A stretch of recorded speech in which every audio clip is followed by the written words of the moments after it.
जब प्रजा में किसी चीज की दिक्कत होती है तो दोनों पक्ष को लिया जाता है। यहाँ राजा आता है तो सिर्फ एक पक्ष पे सवाल उठाता है। ऑलवेज कानून से संबंध में होता है। हम किसी भी व्यक्ति को पॉलिटिकल बयान देने के लिए पॉलिटिकल तौर पर हर पार्टी के अपने प्रवक्ता है, वो उसी कानून का देना है सर कि इलाहाबाद हाई कोर्ट ने तुरंत कहा कि नहीं बुलडोजर नहीं चलाया जाएगा, रोक लगा। सीआरपीसी में नहीं है कि किसी के घर को तोड़ दीजिए, ढा दीजिए, खत्म कर दीजिए। बिल्कुल सर। वो ने जो चल संपत्ति होती है समानता, उसको वो वहाँ से लेके चले जाते हैं, कुर्की जब्ती जिसको बोलते हैं। परिया हत्याकांड की अगर बात कर लिया जाए तो पूरे विश्व में एक रिकॉर्ड बन गया है। नरसंहार कह लिया जाए तब भी कम पड़ जाए, क्योंकि पूरे परिवार को एक साथ मार देना ये कहाँ का नियम कानून है।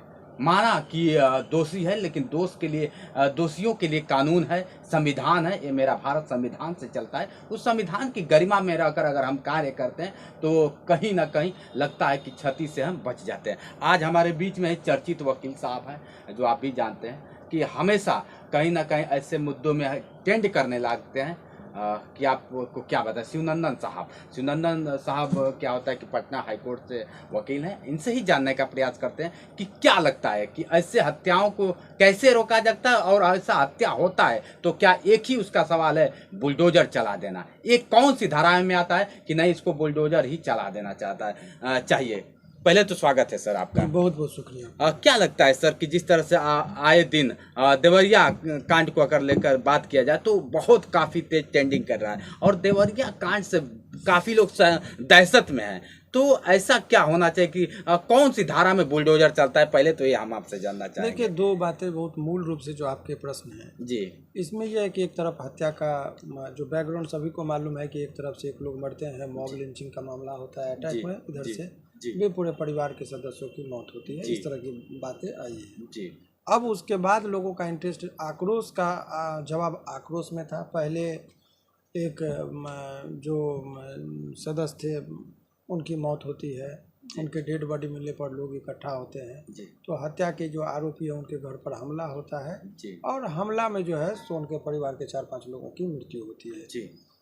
उसके बाद सरकार में चूँकि जब इस तरह की वारदात होती तो पॉलिटिकलाइजेशन हुआ, तो सभी लोग चाहे वो वहाँ के राजनीति पे भी मौत पे भी राजनीति सर। अब तो राजनीति का देखिए, वो तो हम पॉलिटिकल बयान देते नहीं। हर आदमी अपने किसी भी घटना को अपने पक्ष और विपक्ष और फायदे और नफे और नुकसान से नापते हुए ही चलते, चाहे वो पॉलिटिकल पार्टी। एक और सवाल तो उठता है कि मान लीजिए कि वहाँ का अगर मुख्यमंत्री हो तो उसे राजा कहा जाता है। जब प्रजा में किसी चीज की दिक्कत होती है तो दोनों पक्ष को लिया जाता है। यहाँ राजा आता है तो सिर्फ एक पक्ष पे सवाल उठाता है, ऐसा क्यों? देखिए, मैंने पहले ही आपको कहा कि मेरा बयान ऑलवेज कानून से संबंध में होता है। हम किसी व्यक्ति को पॉलिटिकल बयान देने के लिए पॉलिटिकल तौर पर हर पार्टी के अपने प्रवक्ता है, उसी कानून का देना है सर कि इलाहाबाद हाई कोर्ट ने तुरंत कहा कि नहीं बुलडोजर नहीं चलाया जाएगा, रोक लगा दिया। इसीलिए मैं इसी बिंदु पर मैं कह रहा हूं। देखिए, अभी जो भारतीय लोकतंत्र में जो अभी एक परंपरा चली है, खास करके यूपी से ही परंपरा चली है कि, और मनोबल बढ़ता भी है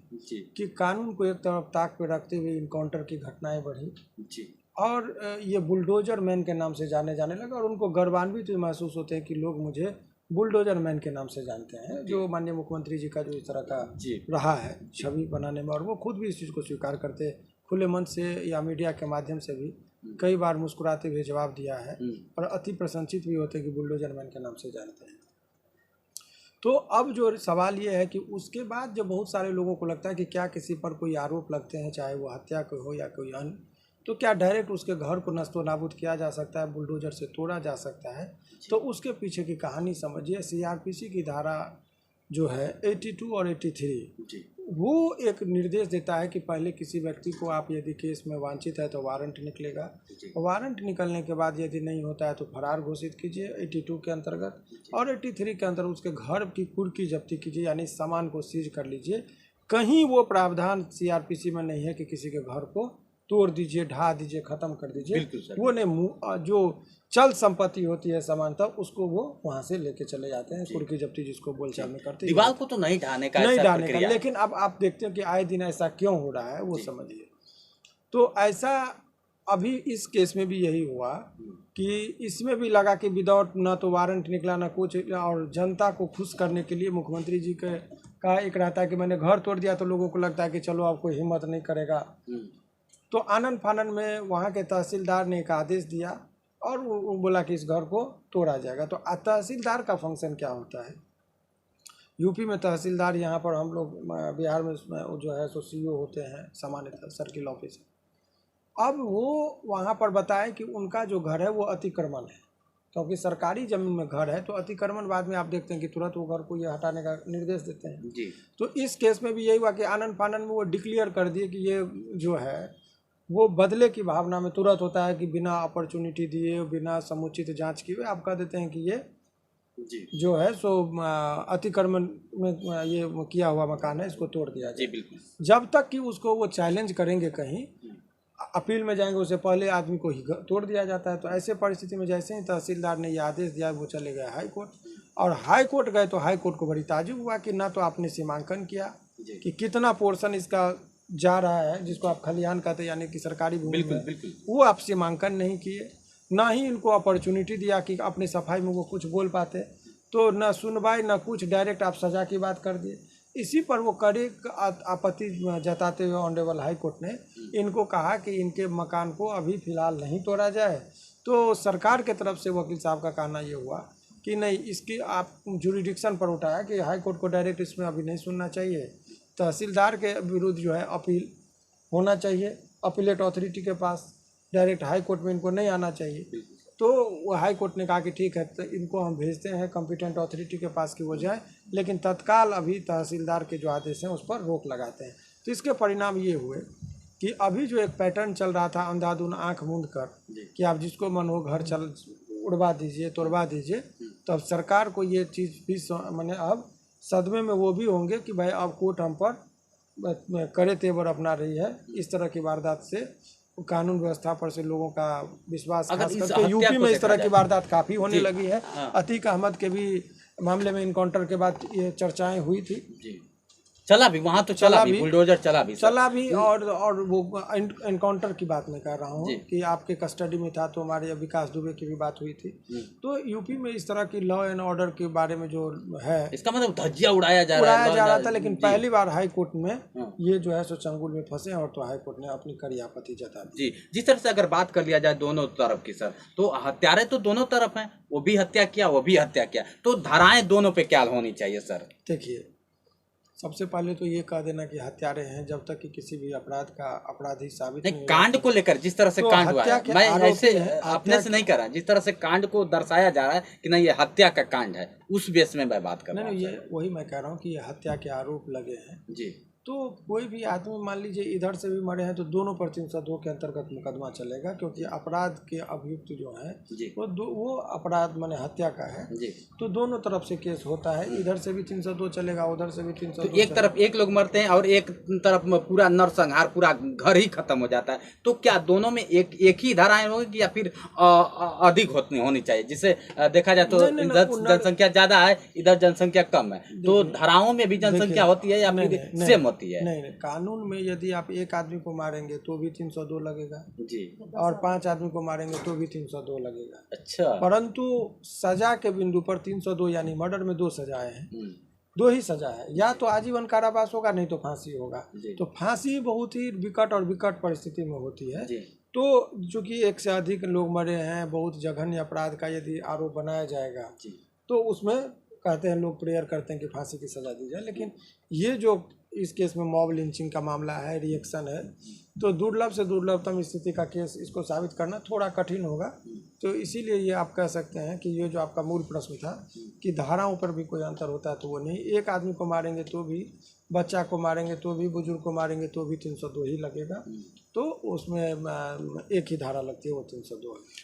चलिए, बड़ा अच्छा लग रहा है जिस तरह से अगर देखा जाए तो इस चीज़ को जानकारी हमें जानकर अच्छा लग रहा है कि चलिए हम कहीं जाते हैं, नेताओं की बात में आ जाते हैं, राजनीतिक मुद्दा को उठा लेते हैं, ये कहाँ तक से है। चूँकि अगर बात किया जाए तो कानून की प्रक्रिया है, कानून हमारा बनाया गया है और कानून पे भरोसा भी होता है। कानून जज जो जजमेंट करते हैं एक कानून के तहत जजमेंट कर सकते हैं, ऐसे नहीं कि कोई आए बस तुरंत उठा दे कि इस पर बुलडोजर चलवा दीजिए। ये तो राजनीतिक गेम हो गया। मैं राजनीतिक गेम से नहीं, एक कानून प्रक्रिया जानना चाहता था। आज आपके सामने क्लियर हो रहा है कि नहीं, उसकी भी धाराएं हैं, और किसी धारा में लिखा नहीं गया है कि आप बुलडोजर चला सकते हैं। जैसे सर ने दूध का दूध पानी का पानी कर दिया आपके सामने। अगर आप इस वीडियो को पूरा देखे होंगे तो लास्ट सवाल आपसे करना चाहूँगा सर कि जिस तरह से अगर बात कर लिया जाए सर, एक तरफ पंडित जी हैं, एक तरफ यादव जी हैं, तो ऐसा नहीं लगता है सर कि जातिगत मामला को लेकर इस तरह से बात क्यों हमें जातियों में बांधा जा रहा है, जातियों को बढ़ावा दिया जा रहा है? हत्या तो सबका, जिंदगी अगर बात करें, जान तो दोनों लोग का है, चाहे वो पंडित जी हो चाहे यादव जी लो। लेकिन यहाँ पे कुछ राजनेता लोग आके